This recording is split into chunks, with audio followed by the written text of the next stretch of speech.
नमस्कार, मैं संजय मिश्रा एक बार फिर से आपके सामने मेट्रो सिटी समाचार के इस मुद्दों की बात में हम आपसे बात कर रहे हैं। मुद्दा है फादरवाड़ी का। फादरवाड़ी का एक डंपिंग ग्राउंड, बहुत बड़ा विशालकाय डंपिंग ग्राउंड है। जिस डंपिंग ग्राउंड की बात कर रहे हैं, इसमें करोड़ों रुपया, जब से महानगर पालिका बनी है 2009 से लेकर अब तक सैकड़ों करोड़ रुपया खर्चा हुआ है। तस्वीरों में देखिए किस तरीके से ये 24 घंटे जलता है। ये जो विशालकाय पहाड़ है, कचरों का पहाड़, ये कितनी तेजी से जलता है। और ये जब जलता है तो इसका धुआं लगभग 10 किलोमीटर के दायरे में आसपास नजर आता है। 10 से 15 किलोमीटर के दायरे में ये धुआं ट्रेवल करता है। एग्जाम्पल के लिए, जब आप सातीवली से निकलेंगे, वसई ईस्ट का एरिया जो जब आप हाईवे से उतरेंगे, वहां से लेके रात को विजिबिलिटी कम हो जाती है। और ये जो मुद्दा, जो आग जलती है उसमें, उसके पीछे के भी कई कारण हैं। उसमें कुछ केमिकल रीजन है जिसकी वजह से वो जलता है। आइदर कुछ ऐसी इनकी व्यवस्थाएं हैं जिसमें जलना नहीं चाहिए, फिर भी वो जलता है। लेकिन इस जलने की वजह से, इस धुएं की वजह से लोगों की कितनी जिंदगी हराम है। देखिए क्या कह रहे हैं ये लोग। अच्छा, ये जो डंपिंग ग्राउंड है फादरवाड़ी का, इससे आप लोगों को जो धुआं निकलता है, क्या किस तरीके की तकलीफ है आप लोगों को? इससे तो काफ़ी तकलीफ होता है हम लोगों को जी, क्योंकि जब ये हवा इधर बैठता है, डायरेक्शन इसका, तो पूरा बिना काम करना मुश्किल हो जाता है। तकलीफ ये जैसे बास में आता है तो अच्छा नहीं लगता है, गंदा लगता है। तो सुना आपने, जिंदगी लोगों की हराम हो चुकी है।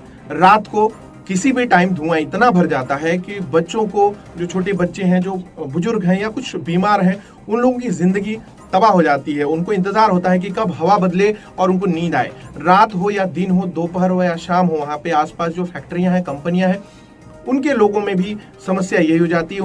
उनका जो गाला है, उनकी जो शॉप है, उनका जो इंडस्ट्रियल एरिया है, वो एरिया में भी पूरा धुआं भर जाता है। और कार्य करने वाले जो लोग हैं, उनकी भी अंदर भी, उनके शॉप और फैक्ट्री के अंदर भी विजिबिलिटी कम हो जाती है, सफोकेशन होता है। और इतना कचरे का धुआं है तो बहुत तीक्ष्ण गंध होती है, जिसकी वजह से लोगों को परेशानी होती है। आपको बता दें, ये फादरवाड़ी का जो डंपिंग ग्राउंड है, ये बहुत पुराना मुद्दा है। जब से बना हुआ है, उसमें तमाम गीला, सूखा, नरम, गरम जो भी कचरा, यहाँ से तो अलग करने की बात करते हैं कागजों पे, लेकिन वहां ले जाके सब एक जगह डंप हो रहा है।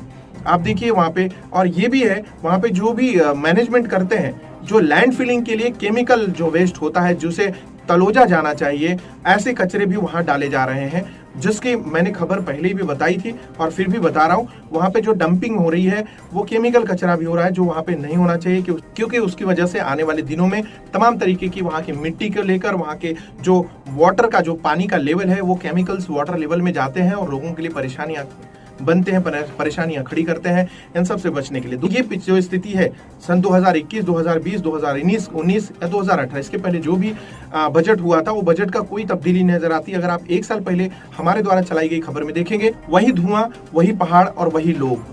परिस्थितियां नहीं बदली हैं, थोड़ा बहुत बदलाव जरूर नजर आता है। पहाड़ छोटा होता था, अब पहाड़ बहुत बड़ा हो गया है। लोगों में डर है कि जैसे बारिश आएगी, जैसे ही बारिश आ जाएगी, वो एक बार पहाड़ और तेजी से जलना शुरू होगा और लोगों की जिंदगी और हराम हो जाएगी, जिसकी वजह से लोगों को टीबी होती है, दमा होता है, और इसके अलावा अस्थमेटिक चीजों के अलावा भी बहुत सारी परेशानियां होती हैं। आंखों में जलन से लेके विजिबिलिटी तक कम हो जाती है, एक्सीडेंट के चांसेस बढ़ते हैं। ये सब हो रहा है सिर्फ एक जगह से, महानगर पालिका वसई विरार, जिनके बजट का पैसा कहाँ जाता है, ये भी जांच का विषय है।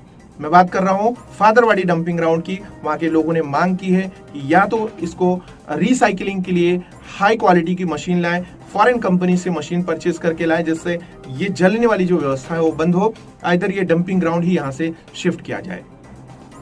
हमारे साथ जुड़े रहने के लिए आप सभी का बहुत बहुत धन्यवाद। मेट्रो सिटी समाचार चैनल को सब्सक्राइब करना ना भूलिएगा। खबर अच्छी लगी हो तो लोगों तक शेयर करके लोगों को अवेयर कीजिए।